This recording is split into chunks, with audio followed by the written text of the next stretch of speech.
El video que estás a punto de ver tratará acerca de la familia lógica de TL. La familia lógica de TL es una categoría de circuitos digitales inmediatamente anterior a la TTL.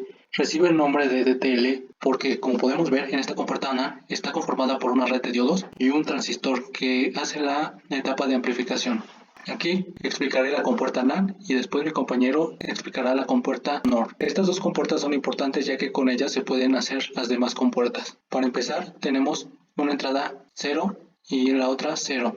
Cuando esto sucede, toda la corriente se irá por este lado. Así que si tenemos 0, 0, aquí en la salida tendremos nuestro voltaje VCC y un valor lógico de 1. Nuevamente, cuando tenemos una entrada 0, 0 y una entrada 1, la corriente ahora se irá por donde está el 0. O cuando tenemos una entrada 1 y 0, la corriente se irá por donde está el 0, ya que aquí la barrera que rompe un diodo es menor a la que rompe el diodo y el transistor. Así que cuando tenemos 0 y 1, el voltaje aquí no va a fluir ninguna corriente, así que el voltaje en la salida tendremos lo mismo VCC para ambos casos. Y como ya sabemos, el VCC su valor lógico es igual a 1. Ahora tenemos el último caso cuando ambas entradas son 1, ambas entradas son 1. Aquí la barrera es mayor entre los dos diodos, por lo tanto, por este lado no va a circular ninguna corriente, tampoco de este lado, y hará que el transistor entre en una etapa de saturación, por lo que en la salida vamos a tener un voltaje de colector emisor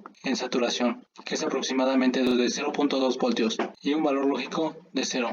Así que al final comprobamos que la compuerta es una compuerta NAND, que su salida está dada por A por B negados. Hola, ¿qué tal? Voy a explicar la compuerta NOR y cómo es que se hace en la familia de tele. Bueno, bien, aquí tenemos lo que es un diodo, un resistor que va conectado al transistor, nuestra resistencia RC, nuestro VSC, nuestra tierra y nuestra salida. Comprobaremos esto mediante la tabla de verdad de dos entradas que serán A y B. Y bueno, para el primer caso que tenemos aquí, que es A y B, valen 0 ambas. Por lo tanto, vemos que pues no va a fluir ninguna corriente por la resistencia en la base y por lo tanto tampoco va a fluir ninguna corriente sobre la resistencia en el colector. Entonces esto va a hacer que nuestro voltaje de aquí sea 0, pues ya que si no hay corriente en este voltaje pues va a ser 0.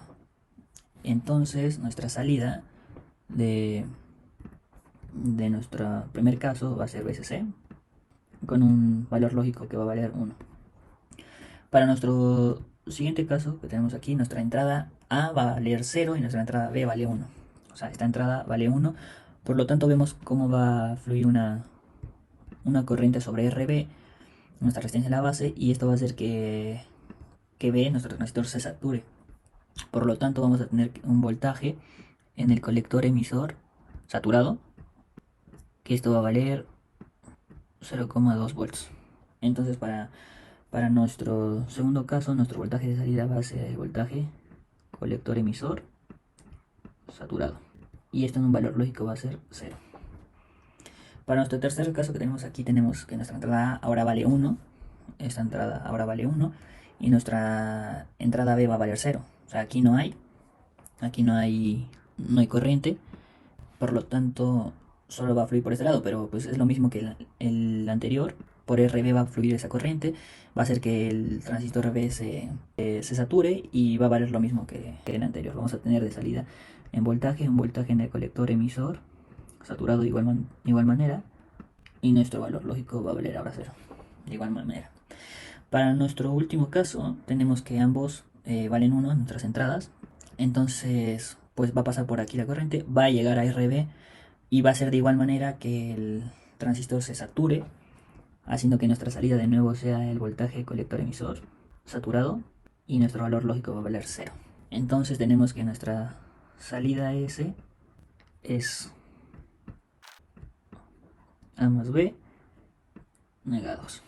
Y bueno, eso sería todo. Bueno, ahora vamos a determinar el fan out de la familia DTL. Ahora, tomando en cuenta el siguiente circuito, tenemos que suponer primero que el voltaje base emisor en saturación será igual a 0.7 volts, el voltaje colector emisor en saturación será igual a 0.2 volts, la beta será igual a 20 y K igual a 1. Bueno, ahora vamos a seguir viendo paso a paso cómo se va desglosando este diagrama. Primero, tenemos que suponer que las entradas A y B de la compuerta manejadora se encuentran ambas en un estado lógico alto. Entonces, por consiguiente, los diodos D1A y D2A se encuentran polarizados inversamente. Ahora, para poder determinar la corriente IR1A utilizamos la ley de Kirchhoff de corrientes, donde obtenemos que IR1A va a ser igual al voltaje a VCC menos el voltaje del diodo 3 encendido menos el voltaje del diodo 4 encendido menos el voltaje base emisor del transistor Q1A encendido entre la resistencia R1A. Ahora, haciendo todo esto, los valores tenemos que IR1A va a ser igual a 0.95 miliamperes. Por consiguiente, utilizando la ley de Kirchhoff, vamos a determinar la corriente IR2A, donde IR2A va a ser igual al voltaje base emisor de Q1A encendido menos el voltaje de la segunda fuente, que es VW entre la resistencia R2A. Sustituyendo los valores nos da como resultado que IR2A va a ser igual a 0.54 miliamperes. Ahora, si ya conocemos la corriente IR1A y IR2A, podemos determinar la corriente IB1A, que por mallas nos va a decir que IB1A va a ser igual a IR1A menos IR2A, ya que, como podemos ver en el diagrama, IR1A va a estar entrando en el nodo y IR2A va a estar saliendo. Por eso tenemos el signo negativo. Ahora, sustituyendo los valores, vamos a obtener que IB1A va a ser igual a 0.41 miliamperes. Bueno,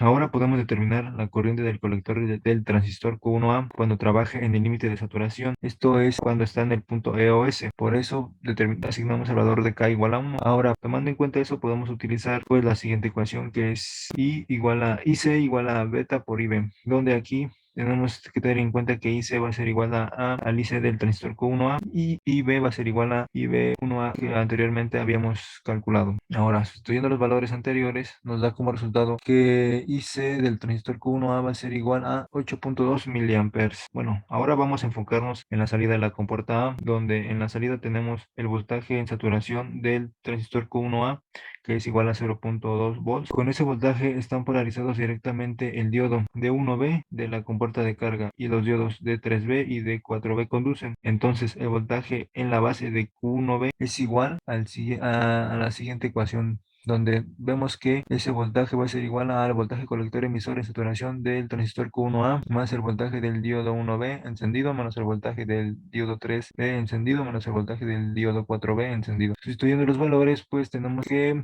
ese voltaje de la base de Q1B va a ser igual a menos 0.5 volts. Ahora, con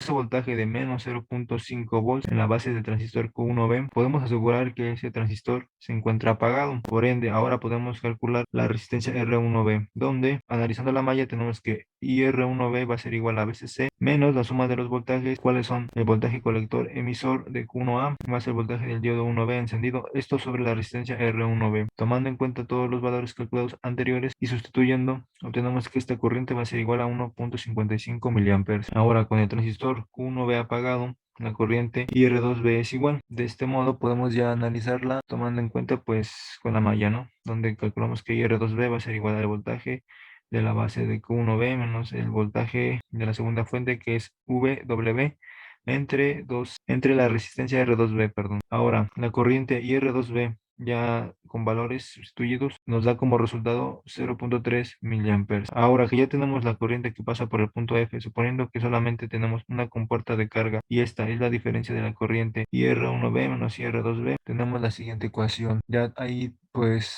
analizando que IF nos dará como resultado IR1B menos IR2B, donde pues ya podemos ver que está entrando IR1B en el nodo y está saliendo IR2B. Por eso es en signo negativo, como la anterior malla. Ahora ya involucrando los resultados, tenemos que esta corriente va a ser igual a 1.25 milis. Ahora, para poder determinar el fan-out, también tenemos que conocer la corriente que pasa por IR3A de la compuerta manejadora. Por ende, la calculamos, donde pues obtenemos ya, bueno, analizando la malla, obtenemos que IR3A va a ser igual a VCC menos el voltaje colector emisor en saturación entre la resistencia R3A.